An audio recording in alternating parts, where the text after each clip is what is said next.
Namaste and good morning, everyone. Let's start our Monday class where we read from Yoga Vashishta. But let's do the prayers first. Om Guru Brahma, Guru Vishnu, Guru Devo Maheshwara, Guru Sakshat Parbrahma, Tasmai Shri Guruve Namaha. Om Bhuvasvaha, Tatsavitra Bhargo Devasya Dhimahi, Diyo Yo Nah Prachodayat. Asto Ma Sadgamya, Tamso Ma Jyotirgamya, Mrityorma Amritam Gamya. ओम सहनावतु सहनौ भुनक्तु सवीर्यं करवावहै तेजस्विनावधीतमस्तु मा विद्विषावहै ओम शांति शांति शांति. Let's open our book and we are still on the book 1 and this is a sarg number 57 and page number 194. Vashishtha ji बोले, बड़ा आश्चर्य है कि मंत्री ने तो ये परम पावन परमार्थ वचन कहे और कमल नयन राजा ने भी कहा, हे राक्षसी. See, this is a story going on. So राक्षसी and राजा and मंत्री in the forest. हे राक्षसी, ये जो जगत जागृत की प्रतीति होती है, इसका जब अभाव हो तब आत्मा की प्रतीति होती है. Okay, so this is like a manifestation, does not let us see the God, the आत्मा. जब सब संकल्प की चैत्यता का नाश हो तब आत्मा का साक्षात्कार हो. उस आत्म सत्ता में संवेदन फुरने से विश्व भासता है और संवेदन के संकोच से सृष्टि का लय हो जाता है. And Samvedan means any kind of a halchal, any kind of a disturbance in there. सबका अधिष्ठान रूप वही आत्म सत्ता है, जिसको जताने के अर्थ वेदांत वाक्य कुछ कहते हैं, क्योंकि वह गिरातीत पद है. हे राक्षसी, ये जो दृष्टा दर्शन और दृश्य है, इसके अंतर जो अनुभव सत्ता है वह परमात्मा है. वह परमात्मा ही दृष्टा दर्शन दृश्य रूप होकर भासता है. उसी में ये सब लोक लीला है. नानत्व भाव से भी वह कुछ खंडित भाव को नहीं प्राप्त हुआ, अखंड ही है. उसी तन्मात्र सत्ता को ब्रह्म कहते हैं. Okay, so khand means parts. Actually Brahm is without parts. Okay. हे भद्रे, वही चिद अनु संवेदन से वायु रूप हुआ है और वायु उसमें अत्यंत भ्रांति मात्र है, क्योंकि केवल शुद्ध चिन्ह मात्र है. जब उसमें शब्द का संवेदन फुरता है तब शब्द रूप भासता है और शब्द रूप उसमें भ्रांति मात्र है. उसमें शब्द और शब्द का अर्थ देखना दूर से दूर है, क्योंकि केवल चिन्ह मात्र है. उसमें अहम तत्वम कुछ नहीं. So me and you, it's just only one. वह निष्किंचन है, ऐसे रूप होकर भासता है क्योंकि शक्ति रूप है. जैसा संवेदन फुरता है वैसा ही होकर भासता है. इससे फुरना ही इस विश्व का कारण है.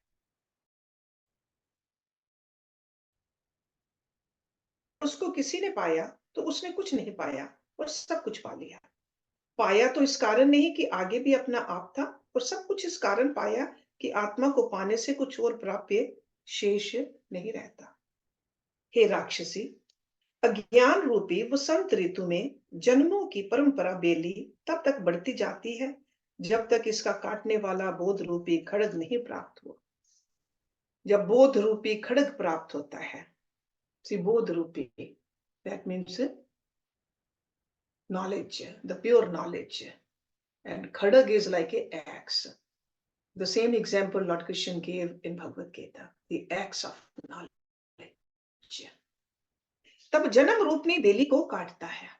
Okay, so all this bandhan can be cut with the axe of knowledge. हे राक्षसी, चिद अनुसंवेदन द्वारा आपको दृश्य में प्रीति करता है. जैसे किरणों का चमत्कार जल रूप होकर स्थित होता है, वह शुद्ध ही स्वयं को संवेदन द्वारा फुरता देखता है। चिद अनु द्वारा जो विश्व हुआ है, वह मेरु से आदि लेकर तीनों भुवनों में किरणों की तरह स्थित होता है और वास्तव में सब माया मात्र है, भ्रम से भासते हैं।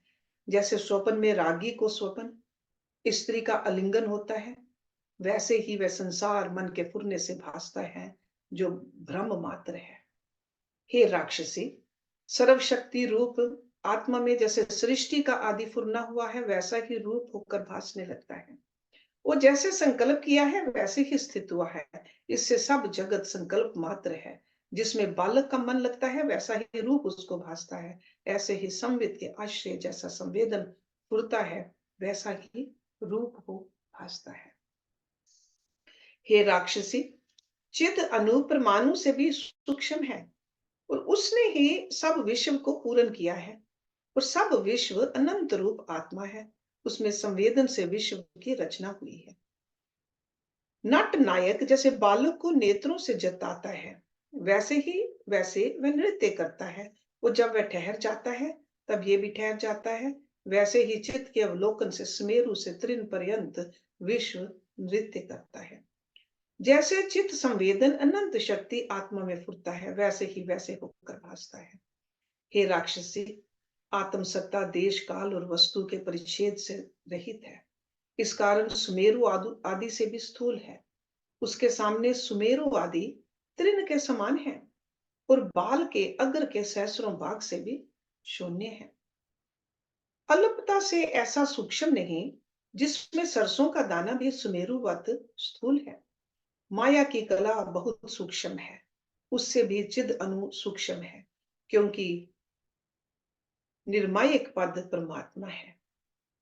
जैसे स्वर्ण और भूषण की शोभा समान नहीं, अर्थात स्वर्ण में भूषण कल्पित है, समान कैसे हो, वैसे ही माया परमात्मा के समान नहीं, क्योंकि कल्पित है। हे राक्षसी, जैसे सूर्य आदि सब अनुभव से प्रकाशते हैं, इनका सद्भाव कुछ ना था, उस सत्ता से ही इनका प्रादुर्भाव हुआ है और ये जर्जरीभूत होते हैं। शुद्ध चिन्ह मात्र सत्ता प्रकाश रूप है और वह सदा अपने आप में स्थित है। उस चिद अनु के भीतर बाहर प्रकाश है। और ये जो सूर्य चंद्रमा अग्नि आदि प्रकाश है, वे तम से मिले हुए हैं, अर्थात भेद रूप है। ये भी तम रूप है, क्योंकि प्रकाश की अपेक्षा रखते हैं। इसमें इतना भेद है कि प्रकाश शुक्ल रूप है और तम कृष्ण रूप है। इससे रंग का भेद है, प्रकाश रूप कोई नहीं। जैसे मेघ का कोहरा काला होता है और हिम का शुक्ल होता है, पर दोनों कोहरे हैं, वैसे ही तम और प्रकाश दोनों एक से हैं और आत्म सत्ता दोनों को प्रकाशती है। दोनों का आश्रय भूत आत्म सत्ता ही है। हे राक्षसी, रात्रि दिन भीतर बाहर नदियां पहाड़ आदि सब संसार आत्म सत्ता के प्रकाश से प्रकाशित है। कमल और नीलोत्पल दोनों को सूर्य प्रकाशता है। कमल श्वेत है और नीलोत्पल श्याम है। जहां श्वेत कमल है वहां नीलोत्पल का अभाव है, और जहां नील कमल है वहां श्वेत कमल का अभाव है, पर दोनों का प्रकाशक सूर्य है।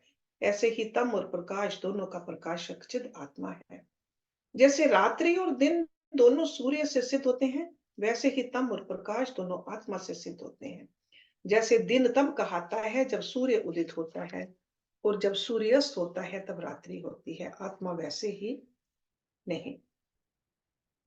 आत्म प्रकाश सदा उदय रूप है और उदय अस्त से रहित भी है।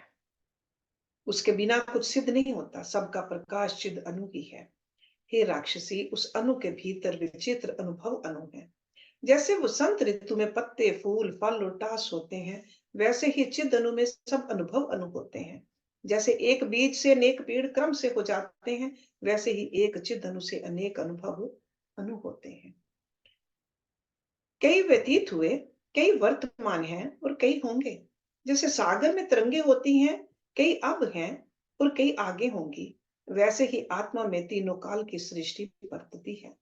हे राक्षसी, चिद अनु आत्मा उदासीन है और आसीन की भांति स्थित होती है।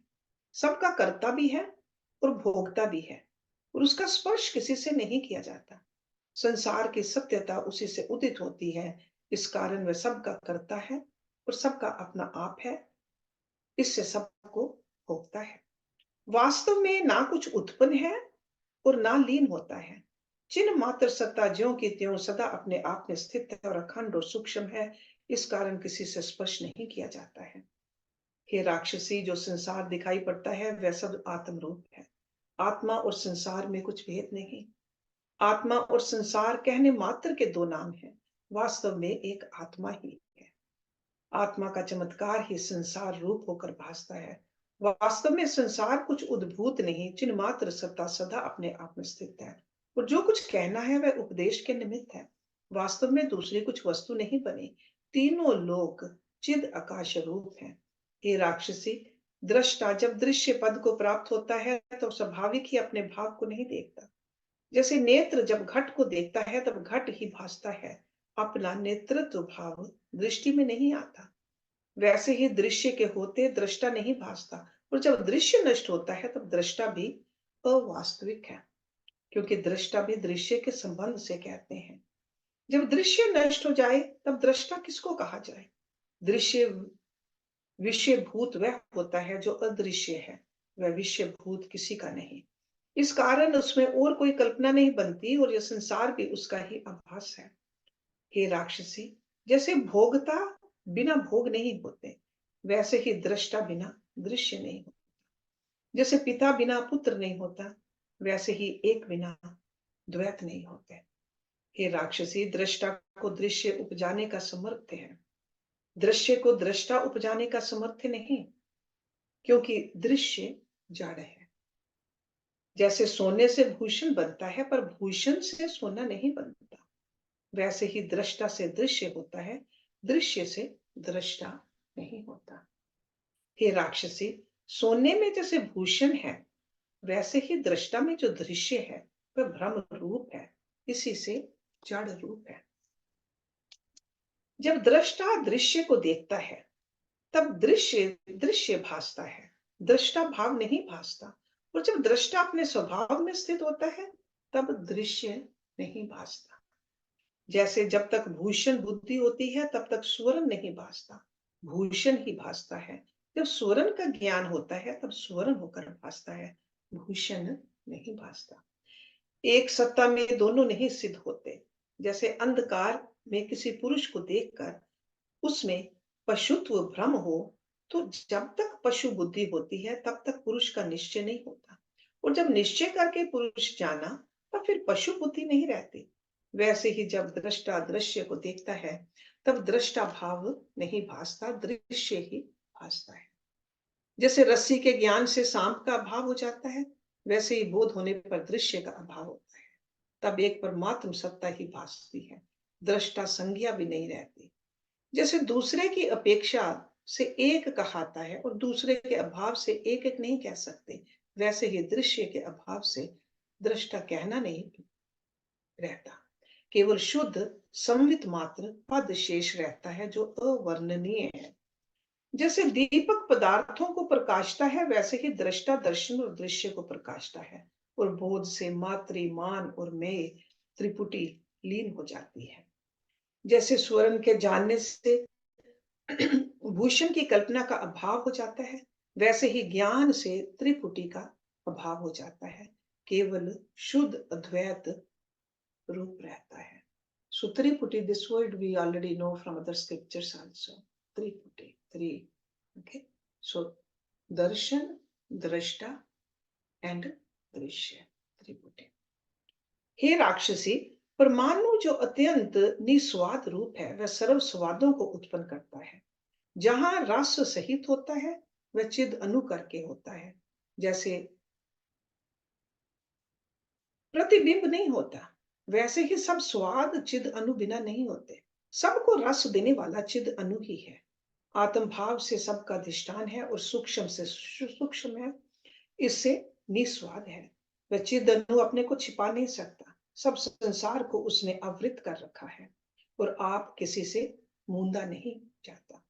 वह चिद आकाश रूप है, सब पदार्थों को सत्ता देने वाला है और सबका आश्रयभूत है। जैसे घास के वन में हाथी नहीं छिपता, वैसे ही आत्मा किसी पदार्थ से नहीं छिपते। हे राक्षसी, जिससे सब पदार्थ सिद्ध होते हैं और जो सदा प्रकाश रूप है, वह मूर्खों को नहीं भासते। ये बड़ा आश्चर्य है। वह सदा अनुभव रूप है और ये सब संसार उसी से जीता है। जैसे वसंत ऋतु से फूल फल टास और पत्ते होते हैं, वैसे ही सब संसार आत्मा से विकसित है। वही चिद आत्मा संसार रूप होकर भासता है और सर्वात्म भाव से सब उसके ही अवयव है। अवयव मीन्स पार्ट्स। परमार्थ निर्वय और निराकार रूप है, उसमें कुछ उदित नहीं हुआ। हे राक्षसी, एक निमेष के अबोध से चिद अनु में अनेक कल्पों का अनुभव होता है। जैसे एक क्षण के स्वप्न में पहले अपने को बालक और फिर वृद्ध देखने लगता है, उन कल्पों में जो निमेष है उसमें अनेक कल्प व्यतीत होते हैं, क्योंकि अधिष्ठान सर्वशक्तिमान है। जैसा संवेदन जहां फुरता है वैसा रूप होकर भासता है। जैसे स्वप्न में अभोक्ता को भोक्तृत्व का अनुभव होता है, वैसे ही निमेष में कल्प का अनुभव होता है। वासना से वेष्टित अभोक्ता ही अपने आप को भोक्ता देखता है। जैसे स्वप्न में मनुष्य अपना मरण प्रत्यक्ष देखता है, वैसे ही यह संसार भ्रम से भासता है। जैसी जहां स्फूर्ति दृढ़ होती है, वैसे ही होकर वहां भासता है। हे राक्षसी, जो कुछ आकार भासते हैं वे भ्रांति मात्र है। जैसे निर्मल आकाश में नीलिमा भासती है, वैसे ही आत्मा में संसार भासता है। आत्मा सर्वगत और सबका अनुभव है।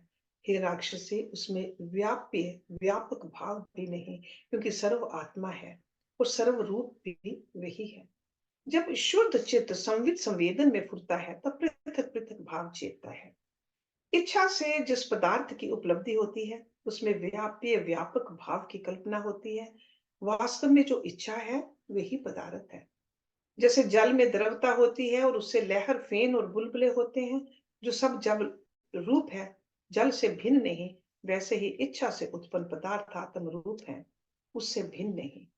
आत्मा देश काल और वस्तु परिच्छेद से रहित है, केवल शुद्ध चिन्ह मात्र और सर्व रूप होकर स्थित हुआ है और सबका अनुभव भी उसी में हुआ है।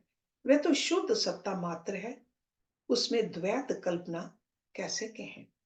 हे राक्षसी, जब कुछ द्वैत होता है तब एक भी होता है। जब कुछ द्वैत ही नहीं तो एक कैसे कहा जाए। जैसे धूप की अपेक्षा से छाया है, छाया की अपेक्षा से धूप है, वैसे ही एक की अपेक्षा से द्वैत कहलाता है। इस कल्पना से जो रहित है वही चिन्ह मात्र रूप है और संसार भी उससे इतर नहीं। जैसे जल और द्रवता में कुछ भेद नहीं, वैसे ही आत्मा और संसार में कुछ भेद नहीं। हे राक्षसी, नाना प्रकार के आरंभ उसमें दिखाई पड़ते हैं, तो भी आत्म सत्ता सम है। हे राक्षसी, जब सम्यक बोध होता है तब द्वैत भी अद्वैत रूप भासता है, क्योंकि अज्ञान से द्वैत कल्पना होती है। वास्तव में द्वैत कुछ नहीं, अज्ञान के अभाव से द्वैत का भी अभाव हो जाता है। ब्रह्म और संसार में कुछ भेद नहीं। जैसे जल और द्रवता, वायु और स्पंदन और आकाश और शून्यता में कुछ भेद नहीं, वैसे ही आत्मा और संसार में कुछ भेद नहीं। हे राक्षसी, द्वैत और अद्वैत जानना दुख का कारण है। द्वैत और अद्वैत की कल्पना से रहित होने को ही परम पद कहते हैं।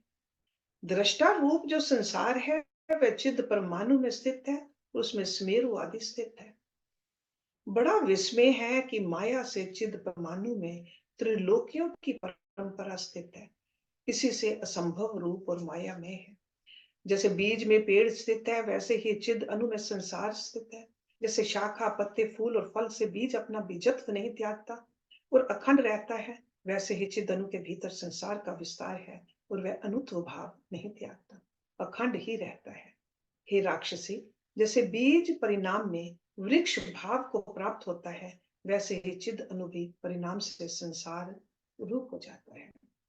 सब चिद अणु का किंचन रूप है, इससे ऐसे दिखाई देता है। वास्तव में न द्वैत है न अद्वैत, न बीज है न अंकुर, न स्थूल है न सूक्ष्म, न कुछ उत्पन्न है न नष्ट होता है, न अस्थि है न अस्थि, न सम है न असम और न संसार है न असंसार। केवल चिदानंद आत्म सत्ता अचिंत्य चिन्ह मात्र अपने आप में स्थित है। जैसी जैसी भावना होती है वैसी होकर भासती है। हे राक्षसी, ये अनुदित ही संवेदन के वश से उदित होकर भासता है। जैसे बीज से वृक्ष अनन्य रूप अनेक होकर भासता है, वैसे ही आत्मा अनेक रूप होकर भासती है। ना कुछ उदित हुआ है और ना मिटता है। हे राक्षसी, उस चिद अणु में कमल की डंडी की तांत सुमेरु की तरह स्थूल है।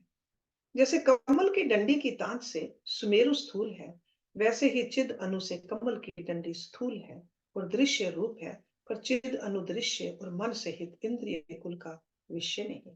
इस कारण तांत से भी सूक्ष्म है। उस चिद अणु में अनंत सुमेरु आदि स्थित है। वह क्या रूप है? जैसे आकाश में शून्यता होती है, वैसे ही आत्मा में संसार है।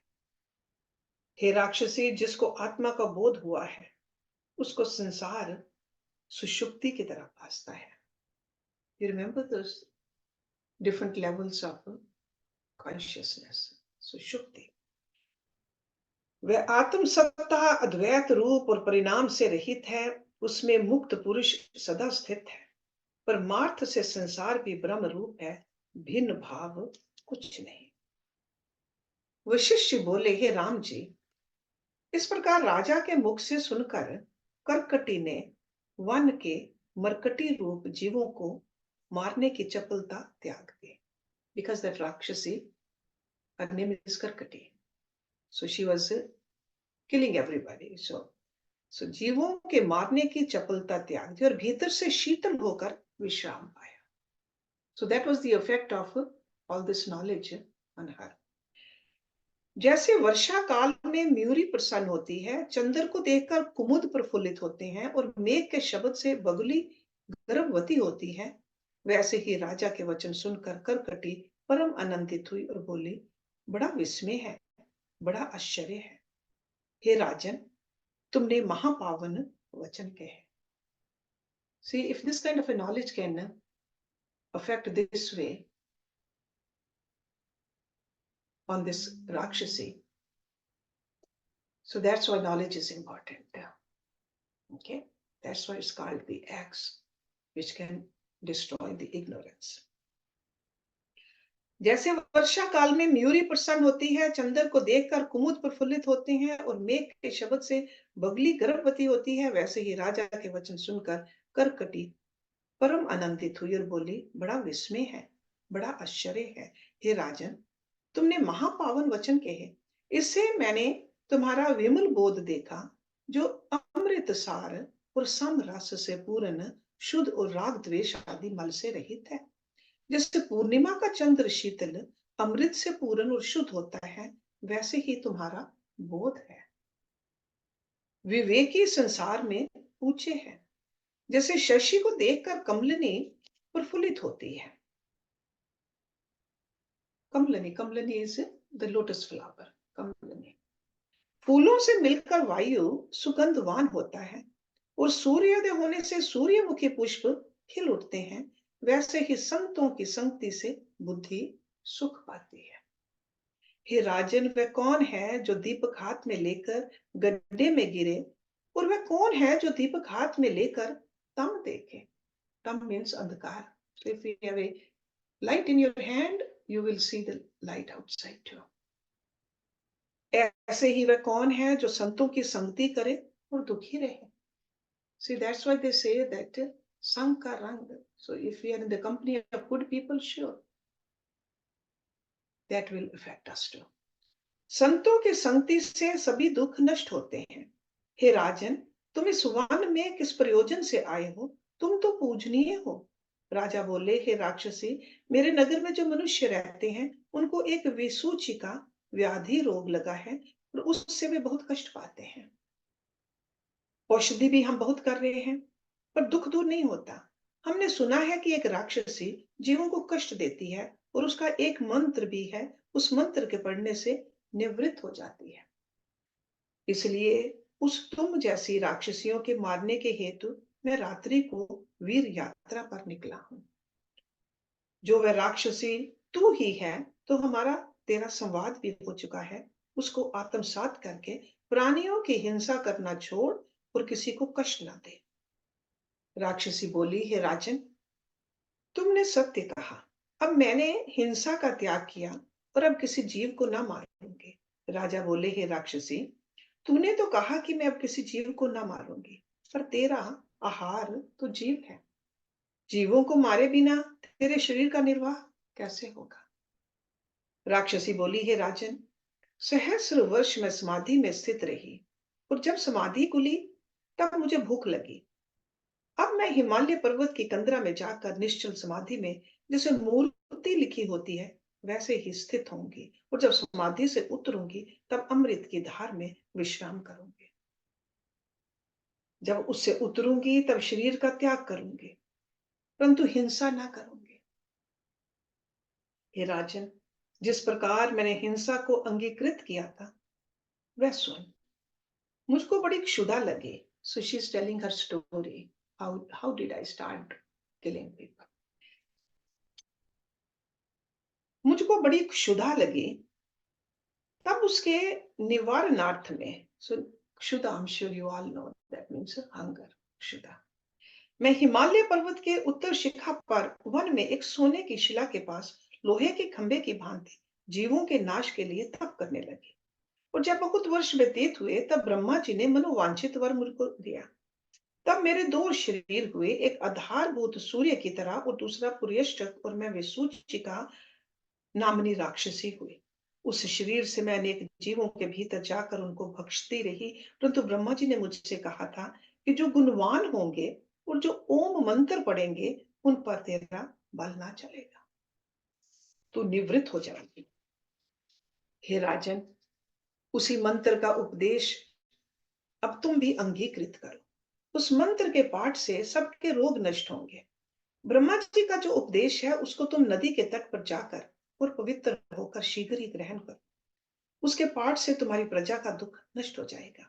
इतना कहकर वशिष्ठ जी बोले, हे राम जी, इस प्रकार जब अर्धरात्रि के समय राक्षसी ने कहा, तब राजा, मंत्री और राक्षसी तीनों निकट नदी पर गए और अन्य अनन्य व्यतिरेक करके आपस में सुहृद हुए। व्यतिरेक मीन्स सेपरेट, और लाइक इन डिफरेंट प्लेसेस, व्यतिरेक। जब तीनों पवित्र होकर बैठे तब जिस मंत्र का राक्षसी को ब्रह्मा जी ने उपदेश दिया था वही मंत्र विसूचिका ने प्रसन्नता पूर्वक राजा को उपदेश किया और वहां से चलने लगे। तब राजा ने कहा, हे महादेवी, तू हमारी गुरु है, इससे हम कुछ प्रार्थना करते हैं, उसे स्वीकार करो। जो महापुरुष है उनका सुंदर सुहृदपन बढ़ता जाता है और तुम्हारा शरीर भी इच्छाचारी है। इससे मन के हरने वाले भूषण वस्त्र संयुक्त स्त्री का सा लघु शरीर धरकर कुछ काल हमारे नगर में निवास करो। राक्षसी बोली, हे राजन, मैं तो लघु आकार भी धरूंगी, परंतु तुम मुझे भोजन ना दे सकोगे। जो लघु स्त्री का शरीर धरूंगी तो भी मेरा स्वभाव राक्षसी का है। इसको तृप्त करना समान जनों की भांति तो नहीं। जैसा कुछ शरीर का स्वभाव है वह सृष्टि पर्यंत वैसा ही बना रहता है, बदलता नहीं। राजा बोले, हे कल्याण रूपिणी, तू स्त्री समान शरीर धरकर हमारे नगर में चल कर रह। जो चोर पापी मेरे मंडल में आएंगे वे हम तुझे देंगे और तू उन्हें स्त्री रूप को त्याग करके राक्षसी शरीर से एकांत स्थल में ले जाकर अथवा हिमालय की कंदरा में जाके भोजन करना, क्योंकि बड़े भोजन करने वाले को एकांत में खाना सुख रूप है। जब उनको भोजन करके तृप्त होना तब सो जाना, जब निंद्रा से जागना तब समाधि में स्थित होना, जब समाधि से उतरना तब फिर हमारे पास आना। हम तेरे निमित्त बंदी जन इकट्ठे कर रखेंगे, उनको ले जाकर भोजन करना। जो हिंसा धर्म के हेतु होती है वह पाप रूप नहीं, और जिसकी हिंसा की जाती है उसका मरण भी नहीं बल्कि उस पर दया है, क्योंकि वह पाप करने से छूटता है। राक्षसी बोली, हे राजन, तुमने युक्ति सहित वचन किए हैं, इससे मैं स्त्री का शरीर धरकर तुम्हारे साथ चलती हूँ। युक्ति पूर्वक वचन को सब कुछ कोई मानते हैं। इतना कहकर वशिष्ठ जी बोले, हे राम जी, इस प्रकार कहकर राक्षसी ने महासुंदर स्त्री का शरीर धारण किया और कंकन आदि विविध भूषण और वस्त्र पहनकर राजा के साथ चले। निदान राजा और मंत्री आगे चले और स्त्री पीछे चले। राजा उसको अपने वास स्थान ले आया और एकांत में तीनों बैठे रात्रि को परस्पर चर्चा करते रहे। जब प्रातः काल हुआ तब सौभाग्यवती स्त्री रूपनी राक्षसी राजा के अंतःपुर में जा बैठी और जो कुछ स्त्रियों का व्यवहार है वह करती रही और राजा और मंत्री अपने व्यवहार में लगे। इसी प्रकार जब 6 दिन बीत गए तब राजा के मंडल में जो 3 सहस्र चोर बंधे हुए थे उन सबको उसने करकटी को दे दिया और उसने राक्षसी का शरीर धरकर उनको भुजा मंडल में लेकर जैसे मेघ बूंदों को धारता है हिमालय शिखर को ले चली। जैसे किसी दरिद्री को स्वर्ण पाने से प्रसन्नता होती है वैसे वह प्रसन्न हुई और वहां जा तृप्त होकर भोजन किया, सुखी होकर सो रही। 2 दिन तक सोती रही, उसके बाद जाग कर 5 वर्ष तक समाधि में लगी रही और जब समाधि खुली तब फिर राजा के पास आई। इसी प्रकार जब वह आए तब राजा उसकी पूजा करे और जितने दुष्ट जन इकट्ठे किए हों उनको दे दे। वह उन्हें ले जाकर हिमालय की कंदरा में भोजन करके फिर ध्यान में लगे और जब ध्यान से उतरे तब फिर वहां आए और फिर ले जाए। हे राम जी, इसी प्रकार जीवन मुक्त होकर वह राक्षसी प्रकृत स्वभाव को करती रही। जब अनेक वर्ष बीत गए तब राजा विदेह मुक्त हुआ। फिर जो कोई उस मंडल का राजा हुआ उससे भी राक्षसी की सुहृदता चलती रही। दुख विनाशिनी मंगला देवी वशिष्ठ जी बोले, हे राम जी, निदान जब राक्षसी आए तब किरात देश का राजा पूर्ववत उसकी पूजा करे और जो कुछ भी सूचिका अथवा दूसरा कोई रोग उनकी प्रजा में हो उसे वह राक्षसी निवृत्त कर दे। इसी प्रकार अनेक वर्ष व्यतीत हुए। एक बार उसको ध्यान में लगे बहुत वर्ष बीत गए तब किरात देश के राजा ने दुख की निवृत्ति के लिए ऊंचे स्थान पर उसकी प्रतिमा स्थापित कराई और उस प्रतिमा का एक नाम कंदरा देवी और दूसरा नाम मंगला देवी रखा। उसका ध्यान करके सब पूजा करने लगे और उसी से उनका कार्य सिद्ध होने लगा। हे राम जी, उस प्रतिमा में उस देवी ने स्वयं निवास किया। जो कोई जिस फल की कामना से उस प्रतिमा की पूजा करे उसका कार्य सिद्ध हो और ना पूजे तो दुखित हो। इससे जो कोई कुछ कार्य करने लगे वह पहले मंगला देवी की पूजा करे तो उसका कार्य सिद्ध हो और जो विधि करके उसकी पूजा करे उससे वह बहुत प्रसन्न हो। हे राम जी, अब तक वह प्रतिमा किरात देश में स्थित है। जिस जिस फल की प्राप्ति हेतु उसकी कोई सेवा करता है वही वही फल उसको वह देती है। So let's stop it here and do the Shanti part. Om Purnamada Purnamidam Purnat Purnamudachyate Purnasya Purnamadaye Purnameva Avashishyate. Om Shanti Shanti Shanti. Thank you very much.